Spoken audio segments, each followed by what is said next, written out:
स्वागत है। आज हम एक ऐसे विषय पर चर्चा कर रहे हैं जो हमारे कई ग्राहकों से जुड़ा हुआ है। विशेष रूप से यह सैप के साथ वेयरहाउस सॉल्यूशंस और इन्वेंट्री मैनेजमेंट के बारे में है। फिलहाल यह अटकलें हैं या कहा जा रहा है कि 2027 में या यह वर्तमान में अनुमानित या स्थापित है कि SAP W M warehouse solution को सैप द्वारा 2027 या 2030 में बंद कर दिया जाएगा और यह अब उपलब्ध नहीं रहेगा। इसका मतलब है कि हमारे ग्राहकों को यह सोचना होगा कि वे इसके बाद क्या करेंगे। क्या मुझे स्टॉक रूम मैनेजमेंट का उपयोग करना चाहिए? क्या मुझे सैप ईडब्ल्यूएम का उपयोग करना चाहिए? क्या अब मुझे इन्वेंट्री मैनेजमेंट की जरूरत भी है?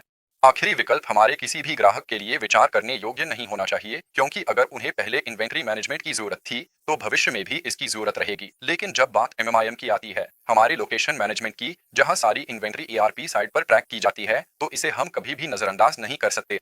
यह वेयरहाउस पेंडोरा का डिब्बा होता है जिसकी जरूरत स्टॉक रूम मैनेजमेंट ईडब्ल्यूएम में पड़ती है। दोनों ही इन्वेंट्री और स्टॉकरूम के समाधान हैं और इन्हें लगभग उसी वेयरहाउस देखा जा सकता है जो पहले सैप ने उपलब्ध कराया था। हालांकि कुछ फंक्शंस 2030 से उपलब्ध नहीं रहेंगे। इसमें टास्क और रिसोर्स मैनेजमेंट शामिल है। स्कैनर पर मैनेजमेंट और कर्मचारी वेयरहाउस के अलग अलग क्षेत्रों में तैनात किए जा सकते हैं और केवल उन्हीं कार्यों पर काम करेंगे जिनके लिए उन्हें निर्धारित किया गया है।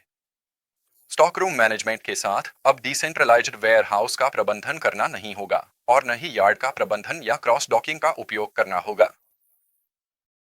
दुर्भाग्यवश कई अन्य फंक्शंस भी हटा दिए जाएंगे और बहुतों के लिए तो यह विकल्प से बाहर है। इसके बजाय हम एक्सटेंडेड वेयरहाउस मैनेजमेंट का उपयोग कर सकते हैं जिसमें वे सभी फंक्शंस उपलब्ध हैं जो पहले डब्ल्यूएम में थे।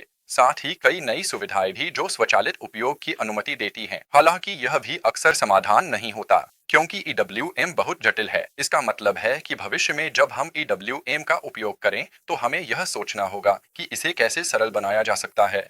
और यह संभव है।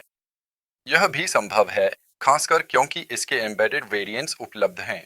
SAP S4 हैन खरीदने पर यह आपके पास पहले से होता है, हालांकि पूरी तरह विकसित संस्करण में नहीं। एक संस्करण में सभी फीचर्स होते हैं और दूसरे में कुछ। आप व्यक्तिगत लाइसेंस के लिए अतिरिक्त विशिष्ट फीचर्स खरीद सकते हैं।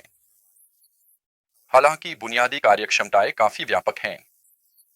हमें जो करना है वह यह है कि जो कुछ पहले से मौजूद है उसे विभाजित करें ताकि वह उपयोगी हो सके, या फिर यदि हमारे पास स्वचालित वेयरहाउस है तो उसकी पूरी क्षमता का उपयोग करें।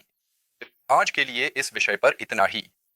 हमें खुशी है कि आप यहाँ थे और जब हम की डब्ल्यू एम के विषयों में जाएंगे तो आप फिर से जरूर जुड़े।